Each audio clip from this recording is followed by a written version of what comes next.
and make our own days glad.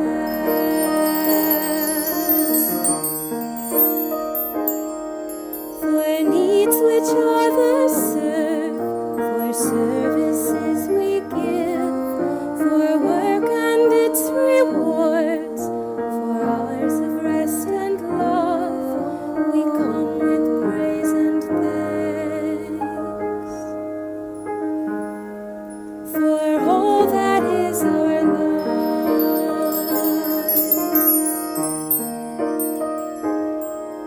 for sorrow we must bear, for failures, pain and loss, for each new thing we learn, for fearful hours that pass, we come with praise and thanks.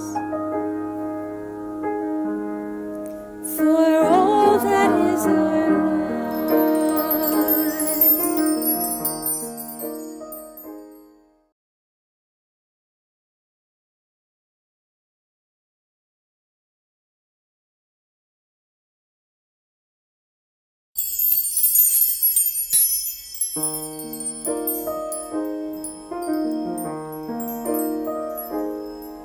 For all that is our life, we sing our thanks and praise. For all life is a gift, which we are called to use to build the common good and make our own days glad.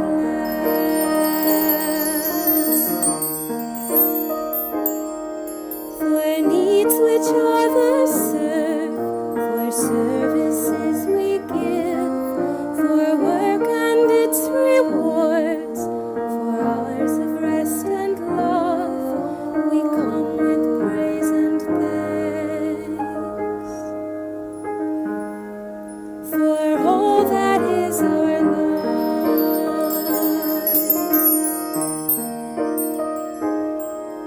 for sorrow we must bear, for failures, pain and loss, for each new thing we learn, for fearful hours that pass, we come with praise and thanks. For all that is our life,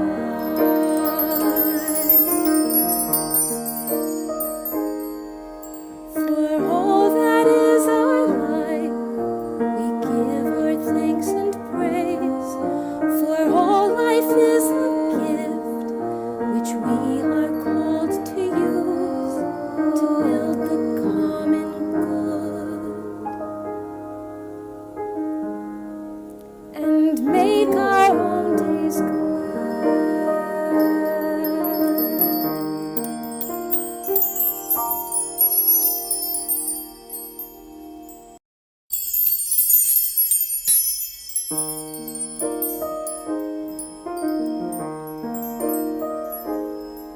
For all that is our life, we sing our thanks and praise. For all life is a gift, which we are called to use to build the common good and make our own days glad.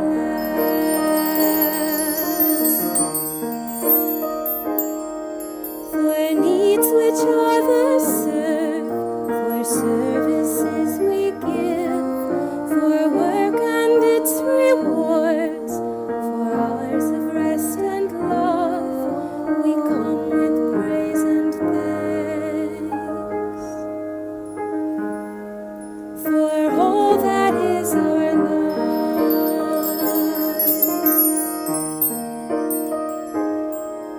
for sorrow we must bear, for failures, pain and loss, for each new thing we learn, for fearful hours that pass, we come with praise and thanks. For all that is our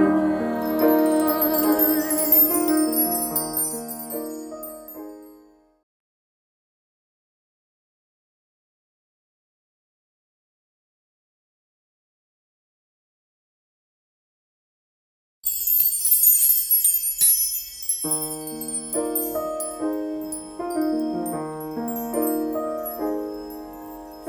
all that is our life, we sing our thanks and praise.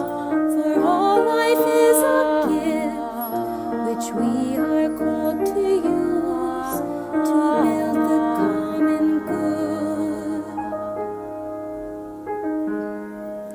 and make our own days glad.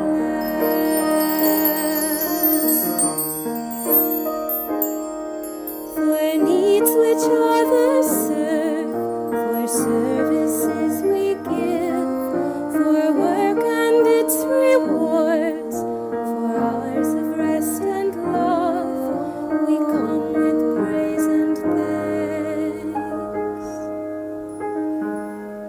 For all that is our life,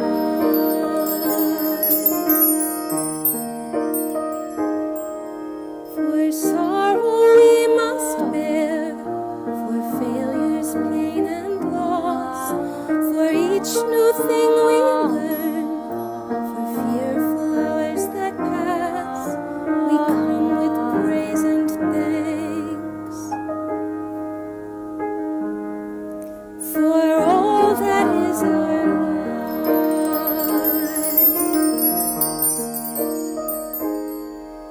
for all that is our life, we give our thanks and praise. For all life is a gift, which we are called to use to build the common good and make our own days glad.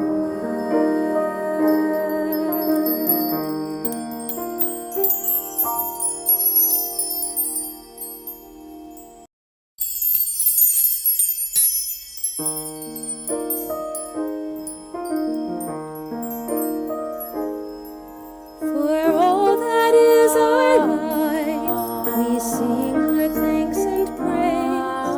For all life is a gift, which we are called to use to build the common good and make our own days glad.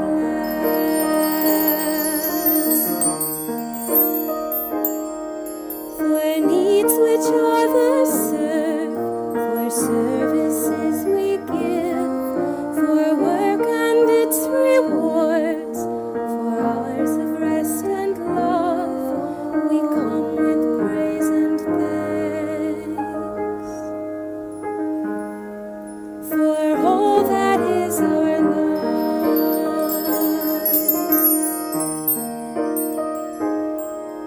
for sorrow we must bear, for failures, pain and loss, for each new thing we learn, for fearful hours that pass, we come with praise and thanks. For all that is our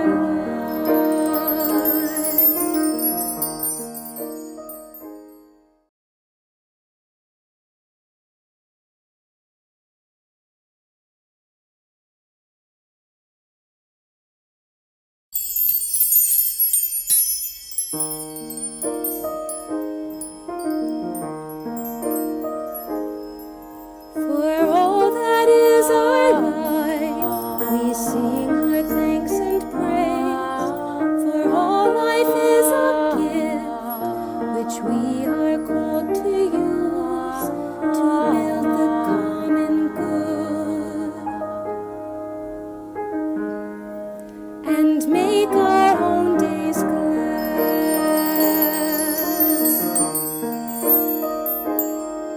For needs which others serve, for services we give, for work and its rewards, for hours of rest and love, we come with praise and thanks.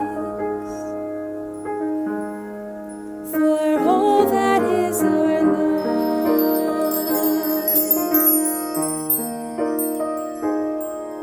for sorrow we must bear,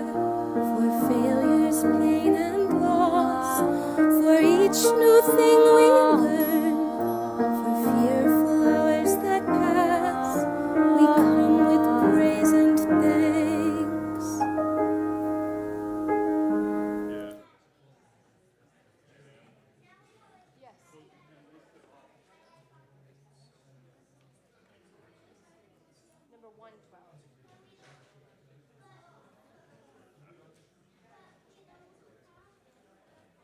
Thanks, Kevin. It's 112.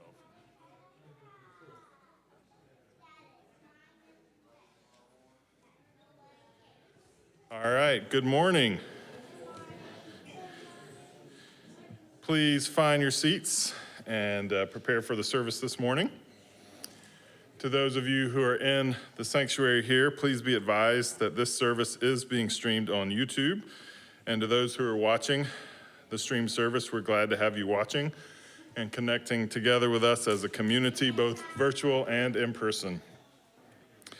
Also, let me remind you that we have a pre and post-service Zoom event for you, which also runs with the YouTube stream of the service.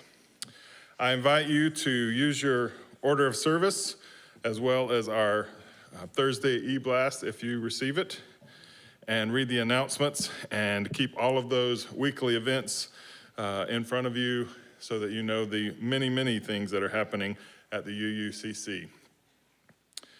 Our finance chair, Robin, has a brief announcement, and I'm going to invite her to share.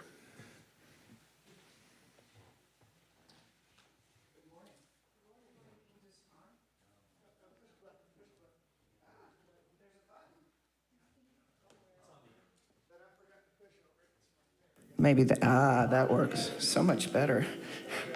All right. Pledge Drive is it's done in terms of what we're able to do for the budget for this year. And we are 20,000 short of where we need to be for a reduced budget plan. So our pledges are falling short. It will fall to the board ultimately to determine where we go with that number. And that, of course, the final budget will be voted on by the congregation. Just wanted to make it clear, I know people do what they can, but the average pledge needed to support our budget goals was about $2,000 per what we call pledge unit. So that's what it takes. I would say, I don't have the number offhand, the exact number, but somewhere around 90 to 95%, probably about 95% of our expenses are fixed, having to do with upkeep on the building and grounds and salaries for our staff. So we don't have a lot of wiggle room. Pledges are, Pledges are roughly 90+% of our income. We get some rentals, and of course we do some share the plate and a few other things. But just wanted to give you all an update on where we are. So if some of you, I know there's a lot of need out there, and I know that we do what we can to support causes we believe in. We're just really limited. We do have options for this year, so I'm not saying that it's a foregone conclusion that we won't be able to do some of the things that we want to do. I just wanted to give everyone a little clarity about where we stand. So annual meeting is June 4th. And we can have a more in-depth discussion about the budget on, I think, May 20th. Thank you for your time. Thank you. Thank you, Robin. All right. All other announcements you can find in our order of service. So now we invite you to center yourself for today's service and remember to silence any of our electronic devices as we listen to the prelude. The music in today's service finds its origins and draws inspiration from Black American music in the post-Civil War Reconstruction era. To learn and explore more, I encourage you to access the website listed at the end of today's order of service, blackmusicproject.com. It's an interactive exhibit celebrating, promoting, and preserving the history of Black American music. This morning's prelude is The Chrysanthemum by Scott Joplin. Ragtime music reached its peak popularity in the late 1800s and into the turn of the 20th century. The word ragtime comes from the term ragged music, describing its syncopated rhythms. Ragtime music originated in the southern and midwestern states, especially Missouri, and spread to have influence both on classical composers and the development of jazz. Perhaps the still most well-known ragtime composer, Scott Joplin, recognized his music was ahead of its time. He said, "When I'm dead, 25 years, people are going to recognize me."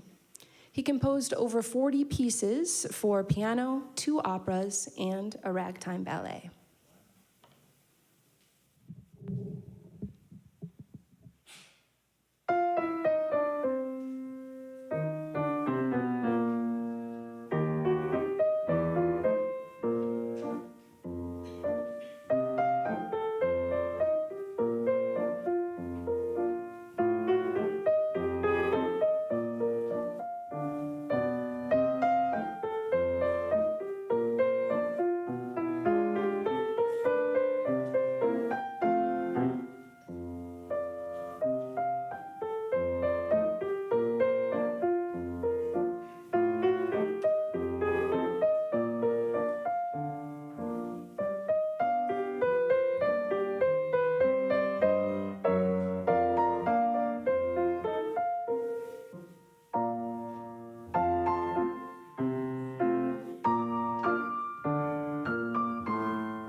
Thank you, Anna.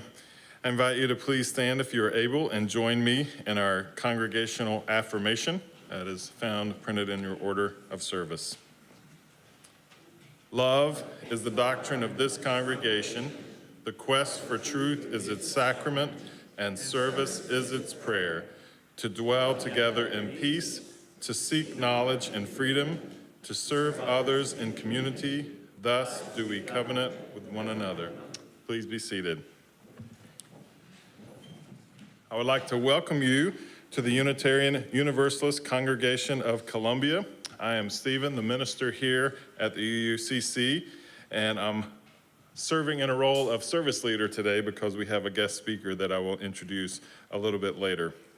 For those of you that weren't expecting to see me today, I'm sorry that I'm here. For those of you that are pleased, then we'll talk at lunch. That's right. Unitarian Universalism is a diverse and non-creedal religion. We are a covenantal religion, which means that we don't have to believe the same in order to treat each other the same. We treat each other with respect, equity, compassion, and dignity in a community that's based on deeds and not creeds. As Unitarian Universalists, we side with love, embracing all as a welcoming congregation. If this is your first time here at the UUCC, we welcome you to ask questions, to learn more about who we are. We like to give a little bit of information in the service and share more with you later. We also encourage everyone to wear name tags so that we can know each other better. Board members wear green name tags. I'm going to ask them to please stand so that you can see them and recognize them. They are always welcoming of your comments, your questions, your advice, your critique, but mostly comments and questions. as you have for them. They are the leaders of our congregation. We also want to recognize any guests that we have today. Emilio is going to be bringing a microphone around. We would love it if you are, especially if it's your first time here, if you would just take a second and introduce yourself to the congregation so that we can get to know you better. Is anyone willing to do that? Please stand. All right. My name is Adam Bain. I like to fish, and this is my mother, Laura Miller. She's the best mom I've ever had. All right. That's great. Good morning. My name is Santiago Hernandez, and this is my first time visiting here. I'm also visiting my son, Marco, who lives here. Yeah, I'm Marco. Recently just moved to Columbia, so I'm glad to be here with y'all.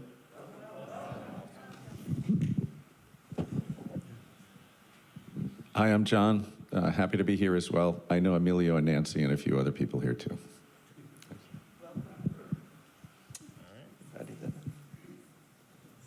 For any families that have children here, we have childcare for small children in the back and activities for older children. There are always members of our CYRE committee in the social hall and can help you find your way. We also have a story for all ages during the service where the children are invited to come down front and hear a story connected to our service theme for the day.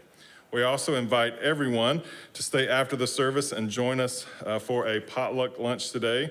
We especially invite our guests to stick around. We will have plenty of food if you haven't looked back there already, and give us a chance for you to get to know us better as we get to know you. This time I'd like to just take an opportunity for you to stand and greet persons next to you.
All right, if you can make your way back to your seat, we'll continue our service.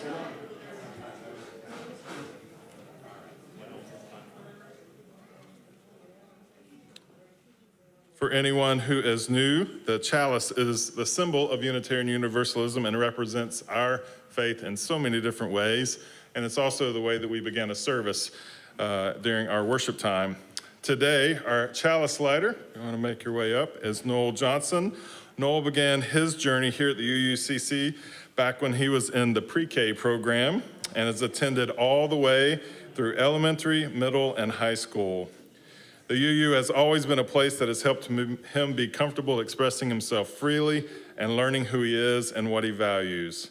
In August of 2019, Noel started studying biomedical engineering at the University of South Carolina and will be graduating in early May with the class of 2023.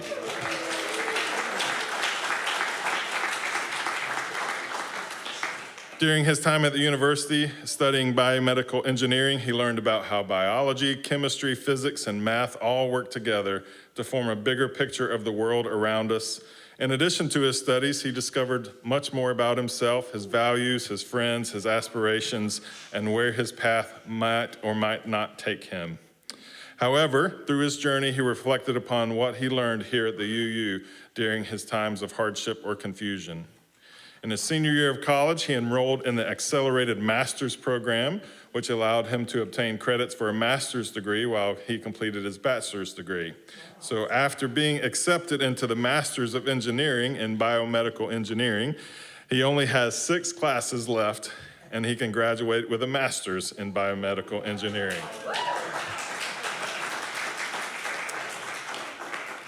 And here's the part where mom and dad aren't going to applaud with us.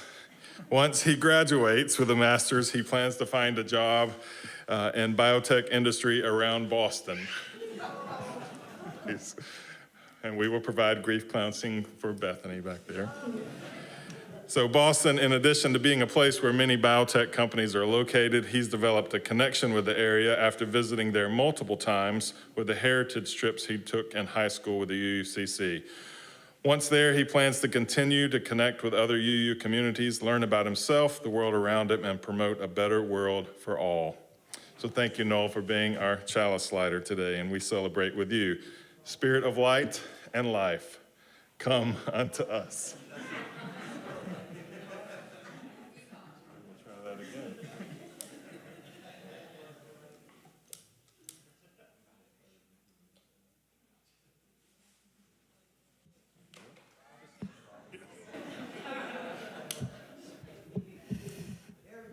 Noel and I had a long conversation about how that's not as reliable.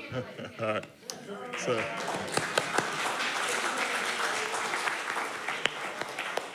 Thank you, Noel. Now I say the words, Spirit of light and life, come unto us.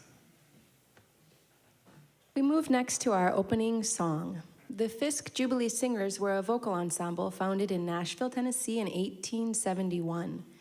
Through their singing and performing, they preserved the tradition of the Negro spiritual. Fisk University, founded shortly after the end of the Civil War, is a historically black university and the oldest institution of higher learning in Nashville. The Fisk Jubilee Singers joined together in 1871 to raise money for the financially struggling university.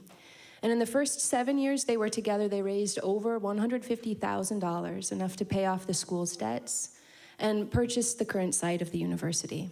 The ensemble still exists, performs, and is active. This recording of I'm Gonna Sing Till the Spirit Moves is from a 2003 recording called In Bright Mansions. I'm gonna sing till the Spirit moves in my heart. I'm gonna sing till the Spirit moves in my heart. I'm gonna sing till the Spirit moves in my heart. I'm gonna sing till Jesus comes. I'm gonna sing till the Spirit moves in my heart. I'm gonna sing till the Spirit moves in my heart. I'm gonna sing till the Spirit moves in my heart. I'm gonna sing till Jesus comes. I'm gonna sing till the Spirit moves in my heart. I'm gonna sing till the Spirit moves in my heart. I'm gonna sing till the Spirit moves in my heart. I'm gonna sing till Jesus comes. It was great. Oh yes, Lord, my Lord. It was great. Oh yes, Lord, my Lord. It was great. Oh yes, my Lord. And His grace that will lead me home. Hallelujah. I'm gonna pray till the Spirit moves in my heart. I'm gonna pray till the Spirit moves in my heart. I'm gonna pray till the Spirit moves in my heart. I'm gonna pray till Jesus comes. Can't you feel the Spirit move? Can't you feel it move?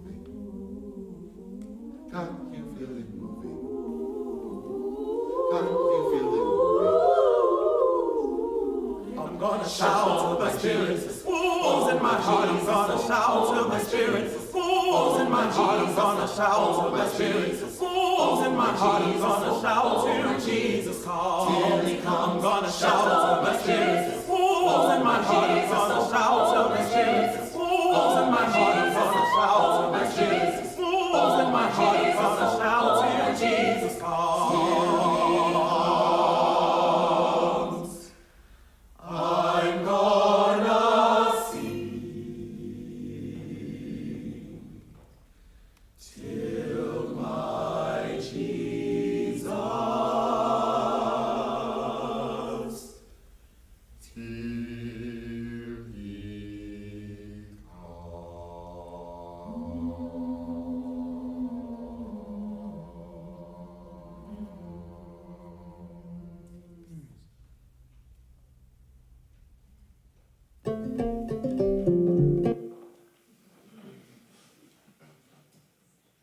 Thank you, Anna, for sharing. This morning, I have the pleasure of introducing our guest speaker, even though we all know Christian Anderson well. He's a professor of higher education at the University of South Carolina, earning a bachelor and master's degree at the University of Utah and a PhD at Penn State. He came to USC in 2007, and his research includes the history of higher education, comparative higher education, and how colleges and universities are depicted in popular culture and fiction and film. In his historical work, he has written about faculty governance, student protest, college athletics, mainly college football, and the Reconstruction era University of South Carolina. He is the co-chair of the Richard T. Greener Committee that brought the statue to campus to sponsor the annual Greener Lecture. Professor Anderson was co-director of the NEH Summer Institute on Reconstruction in 2021 for teachers from around the country. So let's take an opportunity now and welcome Christian as our guest speaker today.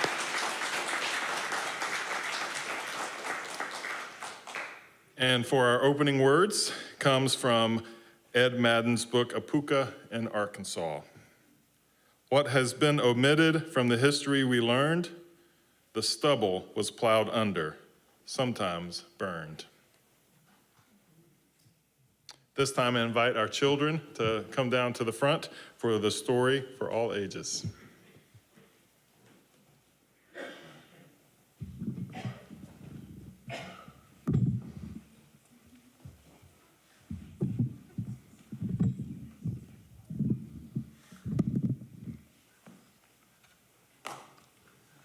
All right, today's story is the freedom ship of Robert Smalls. Who here has heard of Robert Smalls? Wow, a few of you have. How about in the audience? Oh, good, good. So we know something about Robert Smalls. All right, Robert Smalls sat down. Robert Smalls sat down on the high seat of the carriage next to the black coachman. He was 12 years old and determined not to cry. He had promised Mama. From inside the coach, the slave master, Henry McKee, gave the signal to start. The carriage rolled forward and Robert was on his way. So this book is by Louise Merriweather, and it's illustrated by a famous artist named Jonathan Green. It was spring 1851, and Robert was leaving Beaufort, South Carolina, where he had been born a slave. He was going to work in Charleston to make money for his master. Mama stood in the dirt road waving goodbye. Be sassy with your work, but not with your tongue. Yes, Mama. Robert knew what Mama meant. Be good, work hard. The carriage rattled on past Mr. McKee's cotton fields. Some of the slaves straightened up and waved slowly. Robert waved back and then turned around for one last look.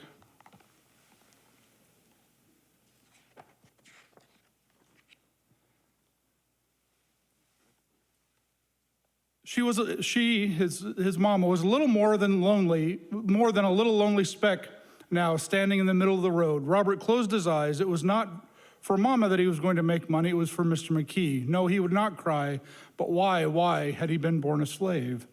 In Charleston, Mr. McKee found a job for Robert at $4 a week.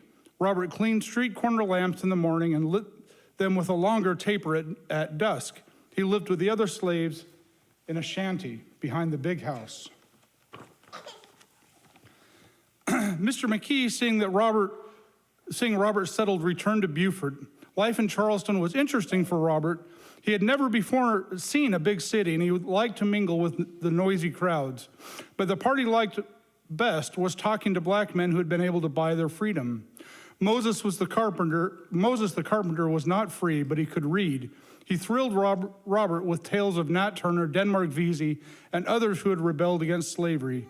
He read to Robert from a newspaper written by Frederick Douglass, a former slave. Frederick Douglass had escaped to the north and was now fighting for the freedom of all slaves.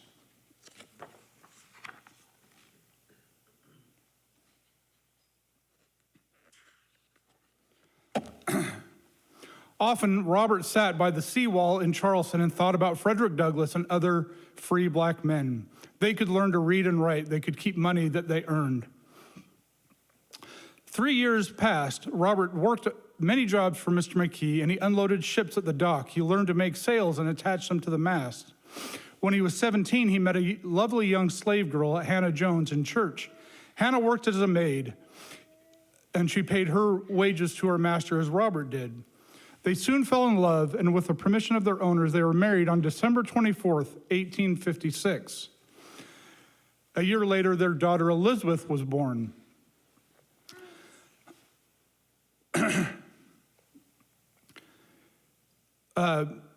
Robert wanted to become free with his wife and daughter, and so he pleaded with his master to sell them their freedom.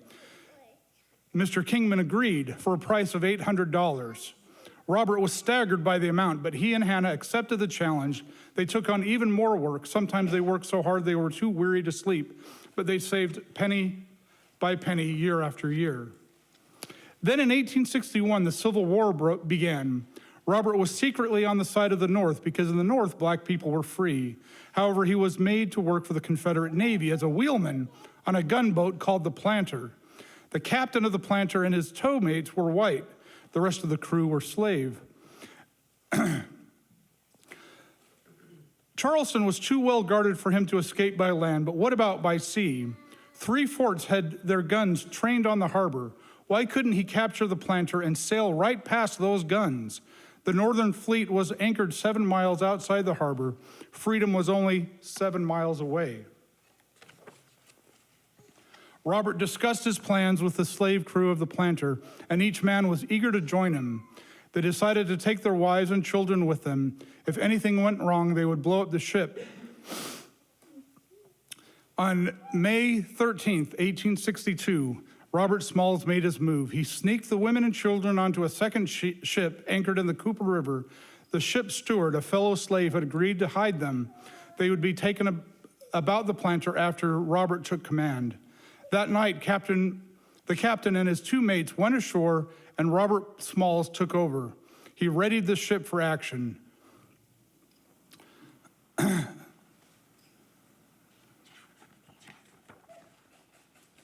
Robert at the wheel, wearing the captain's hat, steered the Planter away from the dock. The desperate ship trip had begun.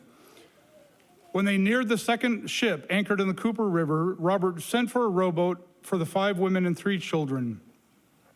Robert headed the ship upstream. He did everything he had seen the captain do. The Planter approached Fort Johnson. Robert pulled the cord on the ship, and the whistle gave the proper salute. The Planter often steamed upriver before dawn.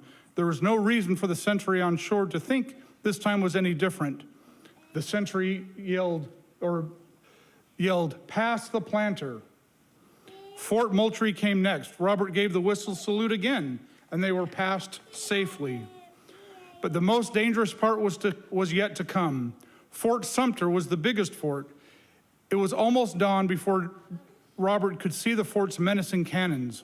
Would the sentry be able to see that it was not the captain beneath the hat, but a slave?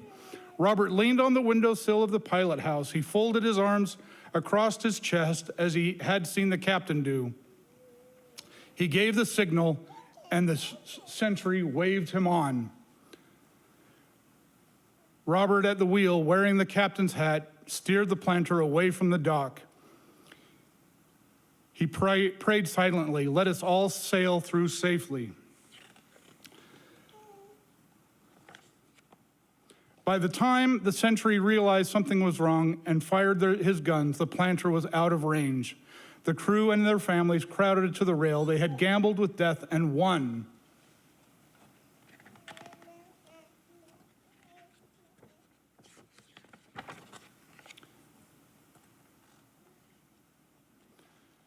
When they reached the Union ships, they raised up the white flag of surrender and turned the ship over to the Union Army.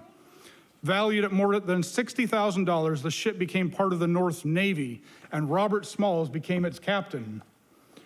After the North won the war, Captain Smalls, as he was now called, returned to Beaufort with his family. There he was elected to the United States Congress. He became a congressman and served for 5 terms, fighting always for the equal rights of his people. Captain Robert Smalls remained a hero for the rest of his life. As a boy, he dreamed of freedom, and as a man, he took it. Can you imagine that kind of courage? You can? I can't.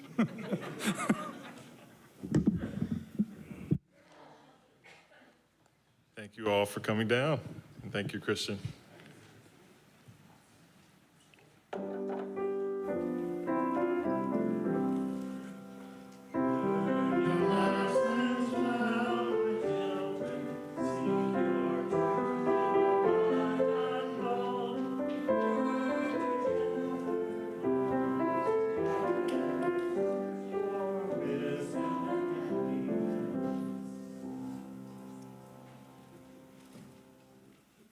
We come into a part of our service where we take a few moments and light candles to celebrate the joys, and also light candles to hold the concerns in this community. So if you have a joy or concern that you would like to share, I invite you to come down and briefly share your joy or concern and then add your candle here.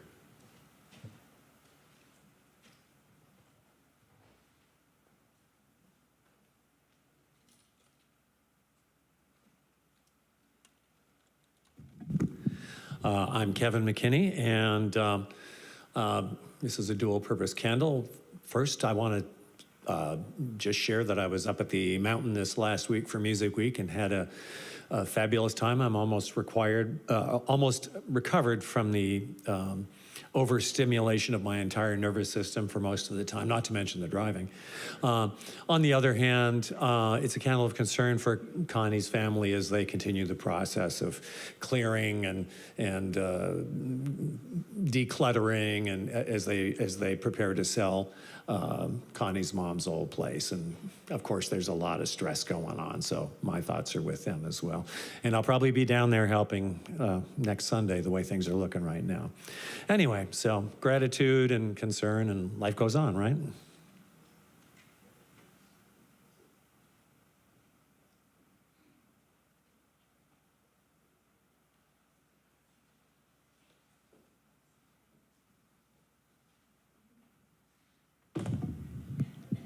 Hello. My concern is that all children everywhere do not have their quality basic needs met. It's a concern, a deep sorrow. Which is why, as the Queen of Belsaine, I've changed the name, I have proclaimed that all children everywhere shall have their quality basic needs met. This includes clean water, nutritious food, shelter, with cooling and heating air should you need it, adequate clothing, purpose, belonging, freedom. Freedom from any adults who might oppress them. And that is all.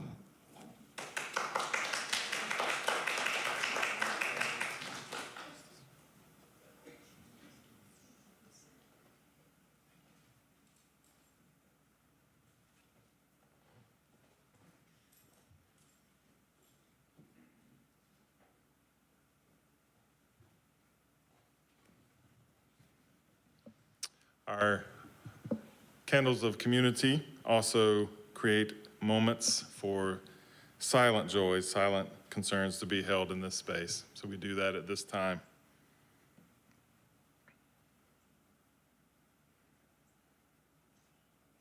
I invite you to just a few breaths of silence to remember all that you've heard and connected to today, to share that love and joy and concern that we do in community.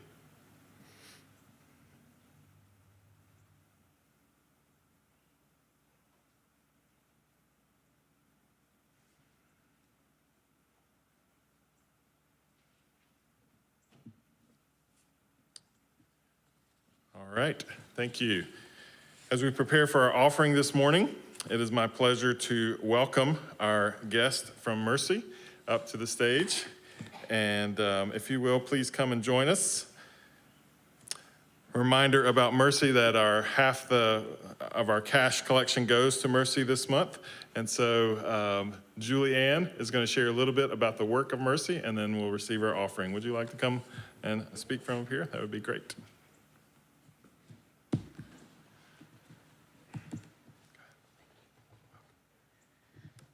Good morning. Thank y'all for having me today. And I am Julie Ann Avon from Mercy, not to be confused with Julie Plain, who came and spoke with y'all the beginning of April.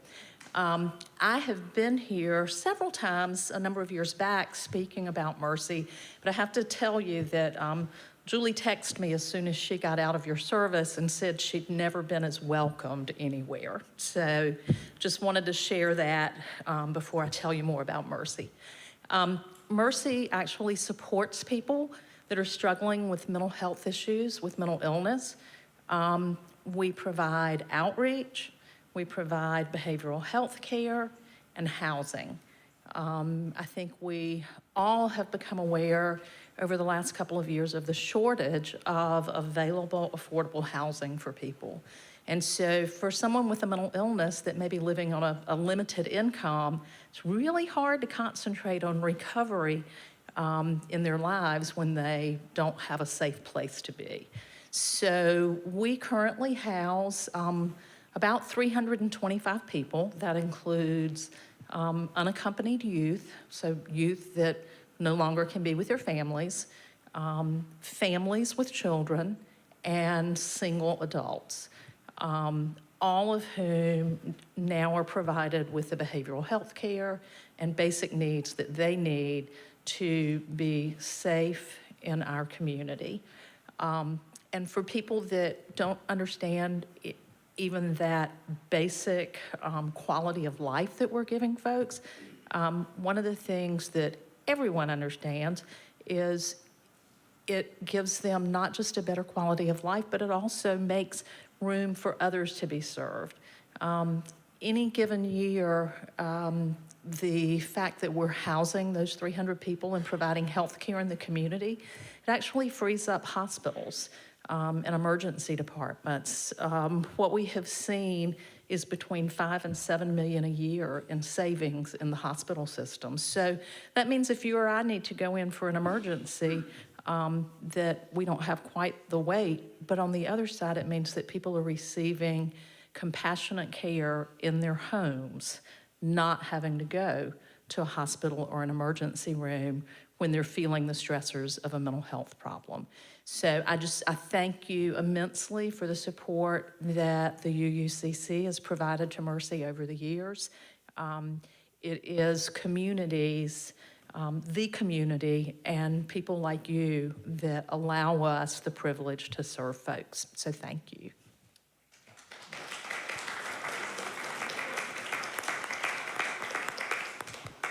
Thank you, Julie Ann, and it is our pleasure to partner with Mercy in the work that you do.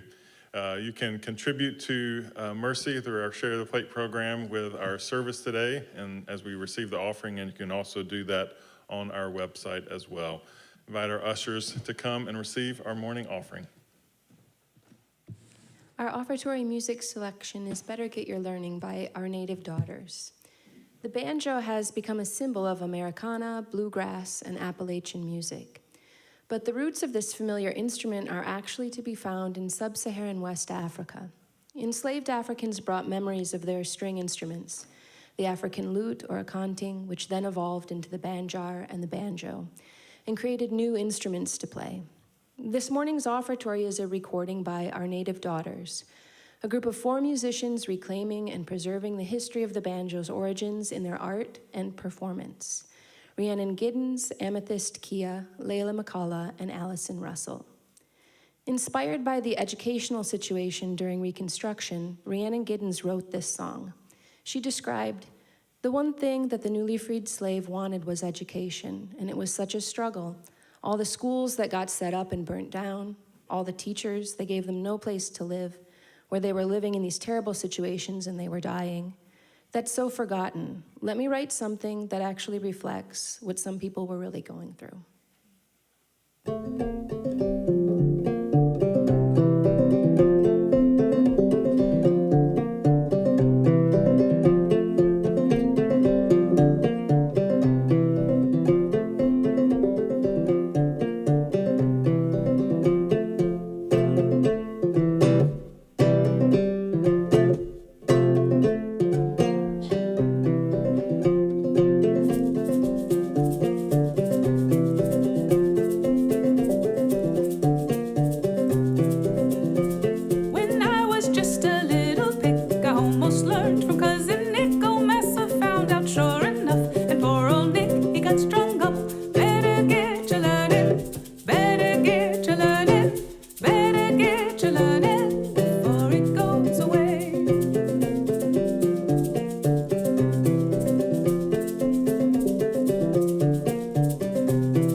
We receive our offering today, symbol of our commitment to the good work of our community and the UUCC.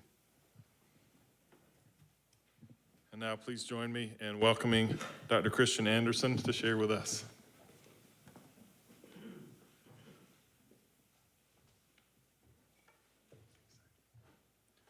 Good morning. Thank you for having me.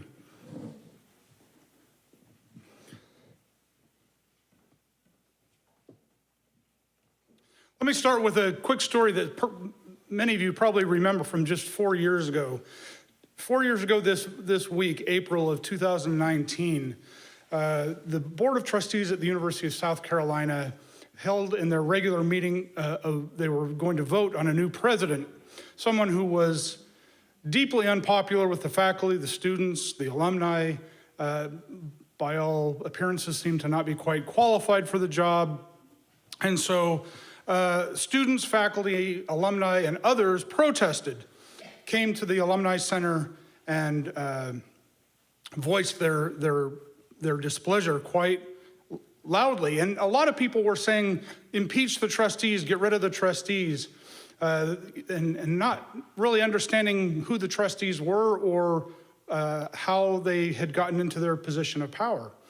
So I thought, well, this is a chance for me to put on my professor hat, write a little op-ed. So I published an op-ed in the state newspaper about how trustees are elected and what the process is. South Carolina is the only state that elects trustees by the legislature. And then I said, who you elect to the legislature is going to affect who you get as trustees for your university. And then I gave an example to illustrate this, how starting in 1869, the legislature elected black members to the Board of Trustees of the University of South Carolina. Some of those same legislators who are on the cover of your order of service today.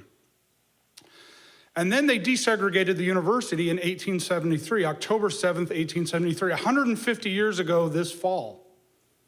And then they hired its first black professor, Richard T. Greener, who had been the first black graduate of Harvard. And the university embarked on this new direction of being the only university in the South to be integrated. And not just desegregated, but it was a fully integrated university. And I got some words saying, well, thank you for that. That was useful, but they still wanted the trustees out that minute. And I said, well, here's your answer. You've got to vote at the next election and then hope that they elect new trustees. It's going to take a while. So protests are good. They energize us, they raise awareness, they push us towards solutions, but protests are not policy. They get us moving, they get us going in the right direction, but then there's still work to be done because rights have to be codified, rights have to be put into law.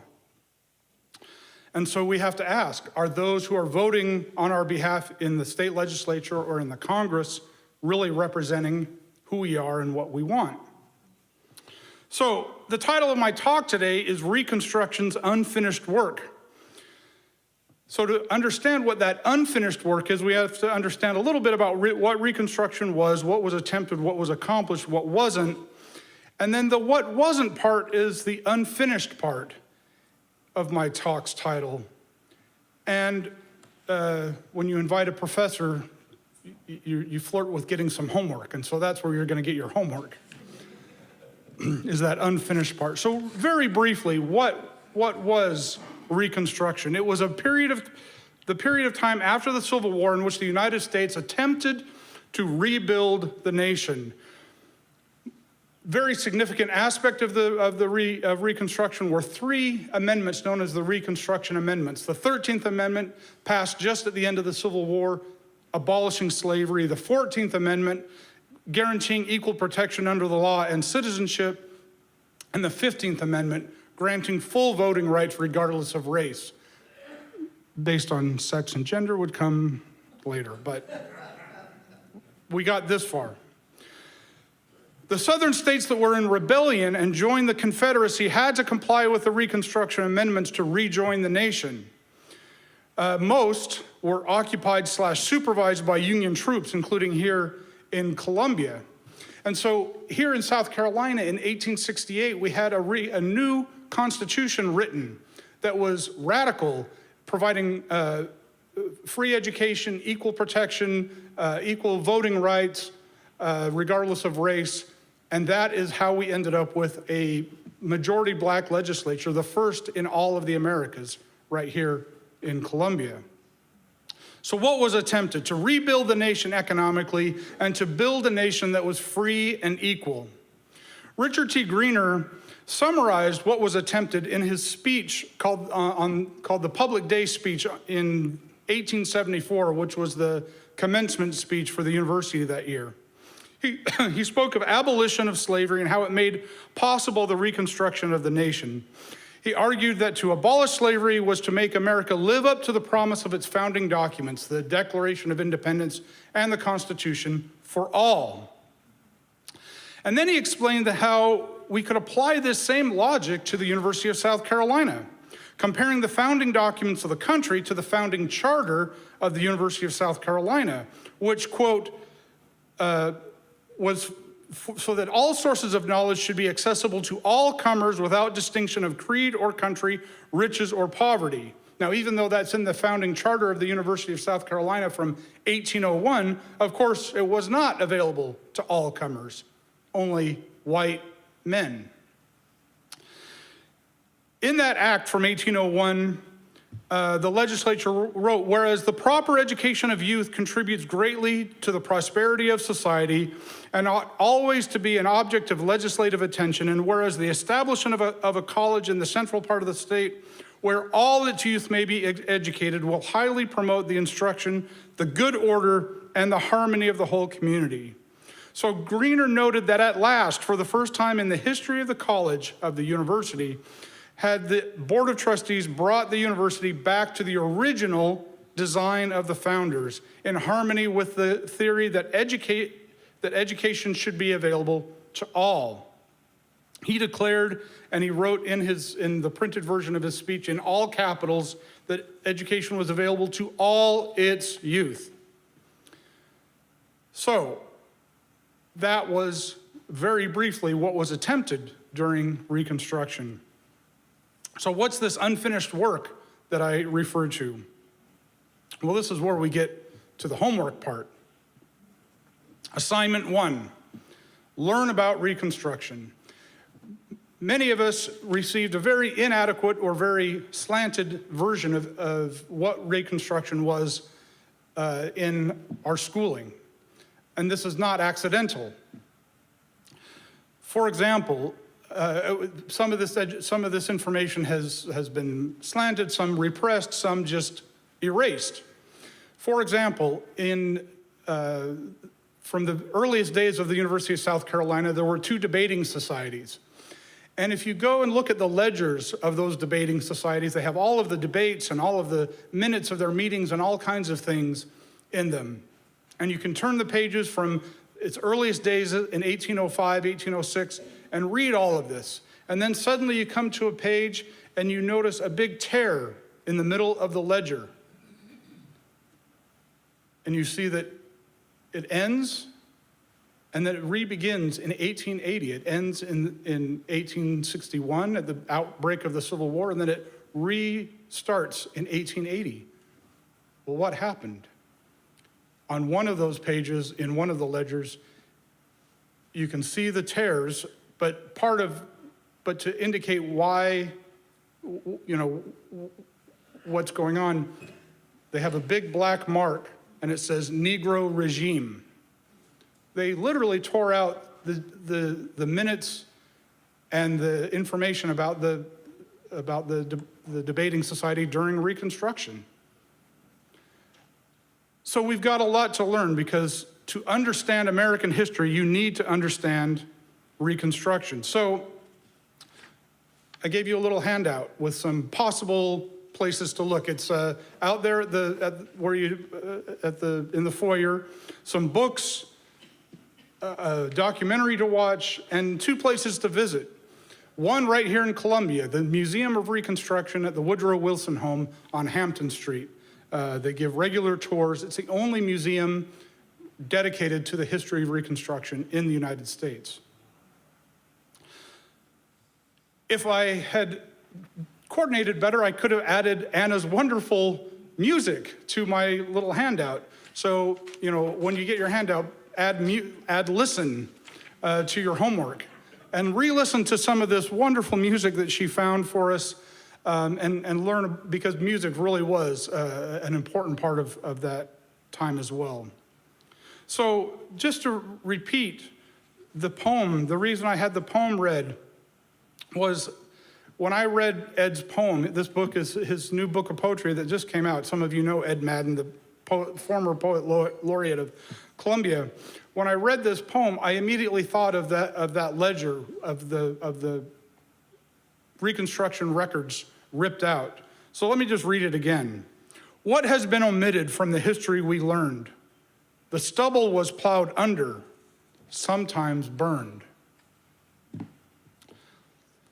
All right, so assignment number 1 is learn about Reconstruction. The second part of that would be maybe teach about Reconstruction. Take a friend to the museum or down to Beaufort to the National Park, or watch the documentary with a friend. Assignment number 2, vote. Vote like you really want to reconstruct or even construct a more perfect union. And sorry if I get a little preachy here. I'm gonna put on my preacher hat for a minute. Vote even if you live in a state that is bright red or bright blue and you think my vote doesn't matter, because your vote does matter. Vote even if you live in a congressional or state legislative district that is bright red or bright blue. Vote even if you live in a congressional or state legislative district that is gerrymandered to look like a disfigured salamander and you think, what difference does it make if I vote? It makes a difference. Vote even if you have to wait 30 minutes or 3 hours in line. Vote even if you have to show your ID and you think that it's ridiculous that you have to show your ID. Write an op-ed, write a letter to your representative, shout on the street corner, but don't shout at your precinct worker. Shout from the pulpit that this is wrong, but vote anyway. Vote even if you have to work on election day and it's hard to get to the polls. Vote absentee. And if they make that hard, vote early at the county offices. And if they make that hard, well, vote anyway. But Dr. Anderson, they're making it hard for me to vote. They keep switching my precinct. They keep changing the boundaries of my district. They make me show my ID, and I no longer drive, and I don't have it, and so on and so on. Yes, they do. They do all of this, and they're gonna keep doing it. Vote anyway. Who is going to make it easier to vote? People who truly believe in democracy. How do they make it to office? They get voted in. I know this sounds like a truism. Well, it is. They get voted in by you. Now, I know that here at the Unitarian congregation, I am very likely preaching to the choir.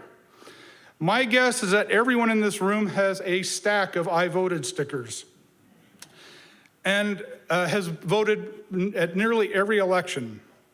As for me, I turned 18 on election day and got to vote for my 18th birthday. So if everyone here is already voting, why am I preaching? Well, maybe everyone here has been voting, but then look at the news. Look at the voting rates in our country. 60%, 65%. 1 year for presidential election, 2014, it was 35%. No, that was an off year, but 2014 was 35%. We don't vote as a country. You look at the news and you see governors trying to fool with the curricula in schools and colleges. You look at the news and you see the state legislatures are banning their own members from speaking. You look at the news and you see school board members that are trying to restrict what can and can't be taught. You look at the news and you think, is this even news? I don't know if I trust this news. This ain't Walter Cronkite. You look at all this and you say, well, maybe it doesn't matter. It's easy to get discouraged. I get it. But it does matter. Remember this, fascism's greatest ally is apathy. Apathy is why we don't vote when we live in a bright red or a bright blue district.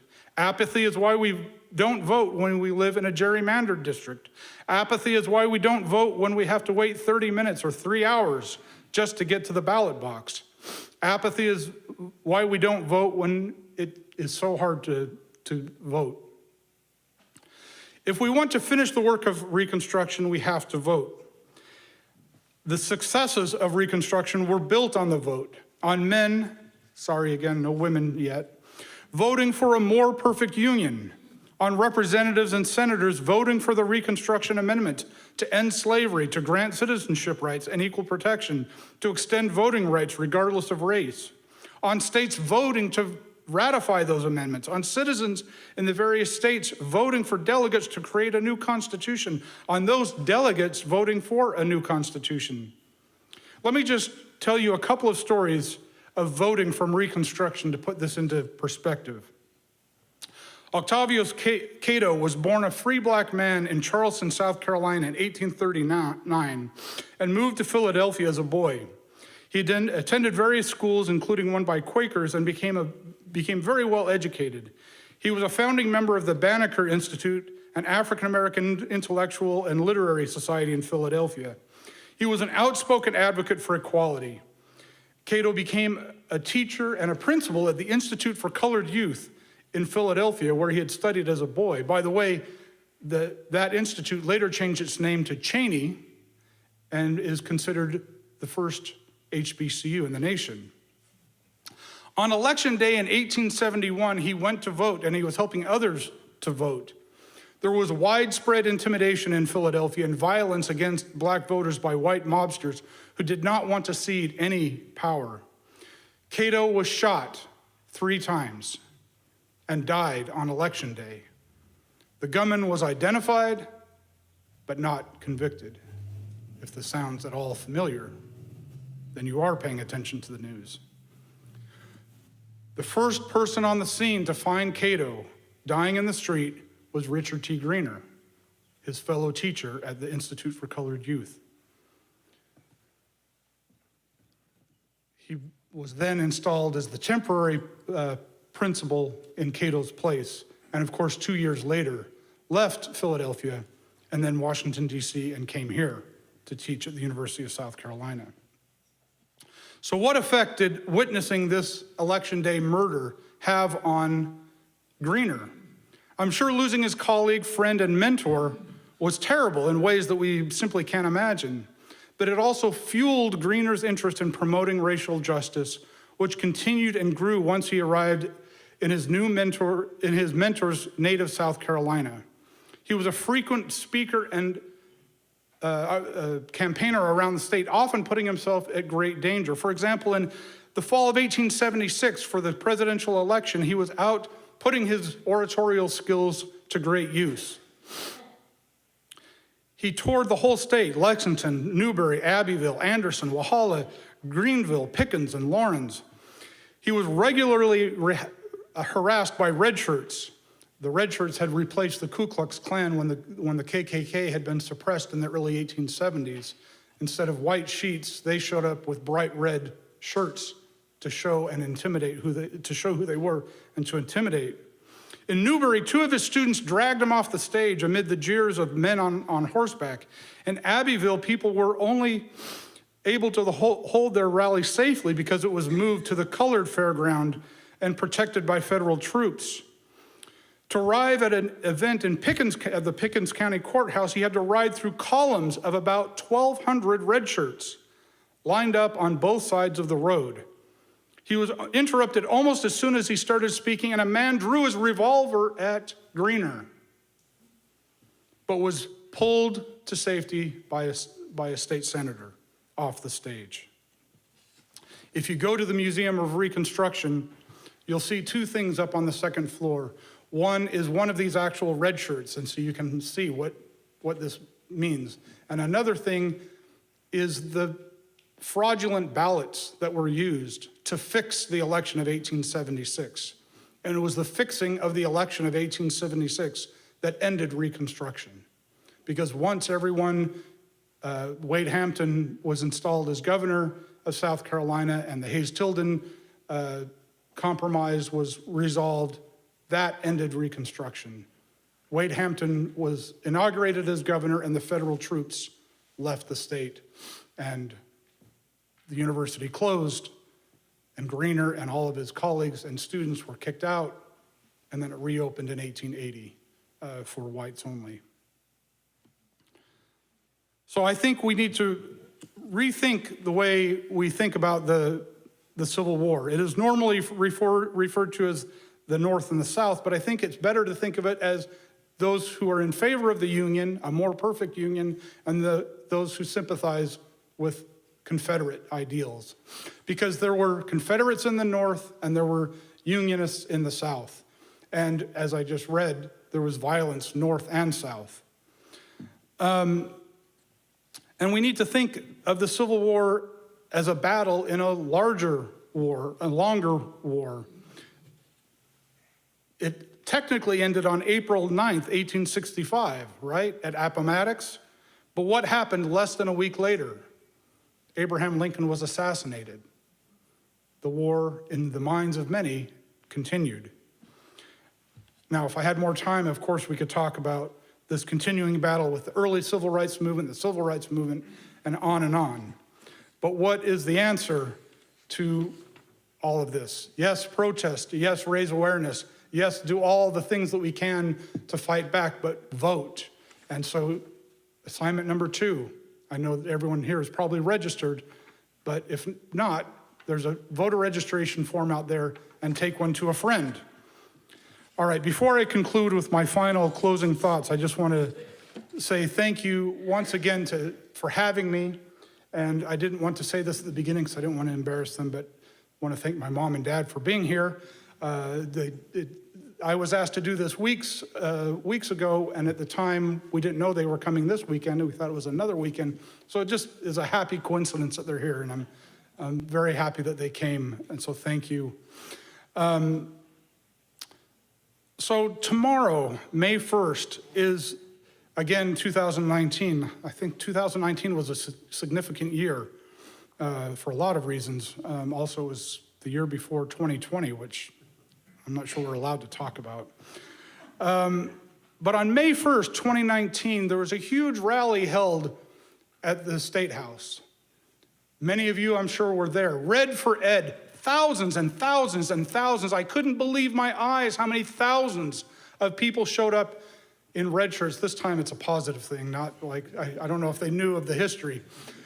And I wore my red tie in commemoration of that. But they came up with this slogan, Red for Ed, show your support for education.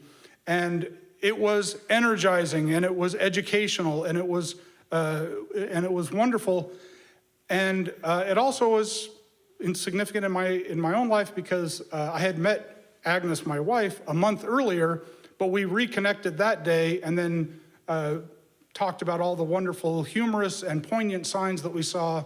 And then I emailed her later when I saw a link that had a group of photos about it, and that's what started our conversation. So here we are, 4 years later.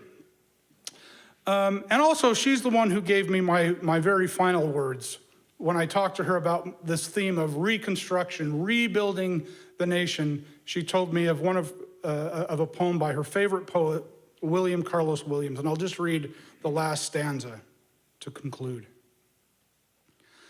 But now the stark dignity of entrance, still the profound change has come upon them.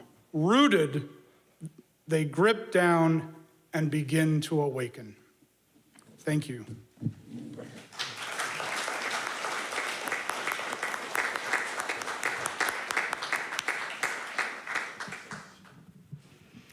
I invite you to join in singing our closing hymn. It's number 112. 112, Do You Hear? Please stand as you're willing and able and join in singing.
If you will remain standing and keep your hymnal open and turn to 464 as our closing words, a responsive reading.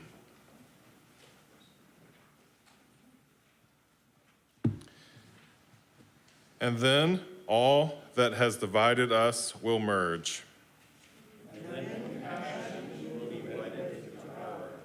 And then softness will come to a world that is harsh and unkind. And then both women and men will be strong. And then no person will be subject to another's will. And then all will be rich and free and varied. And then the greedy some will give way to the needs of the man. And then all will share equally in the earth's abundance. And then all will care for the sick and the weak and the old. And then all will nourish the young. And then all will cherish life's creatures. And then all will live in harmony with each other and the earth. And then everywhere will be quality one man. I invite you to join in singing our congregational benediction.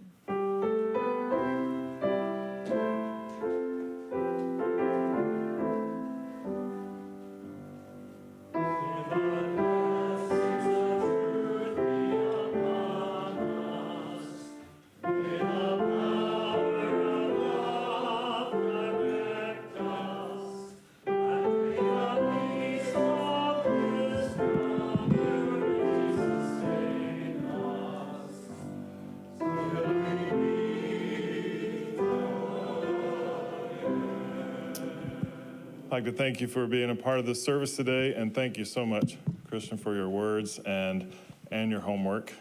You all have your homework assignments, and Professor Dr. Anderson will be publishing grades on the website, so just make sure you know those are due by, got a due date? I've just brought I just saw fear in people's eyes. We have grades? What? I would like to also take this opportunity to welcome guests that we have. We already said hello to Dr. Anderson's parents and have a chance to get to meet them as well. That's great. And I'd like to remind us again of John and Marco and Santiago and Adam, and give us a chance to get to know you as well. Stay after the service. We have a potluck lunch, so it's a great time to spend some time together. Thank you all for being here today.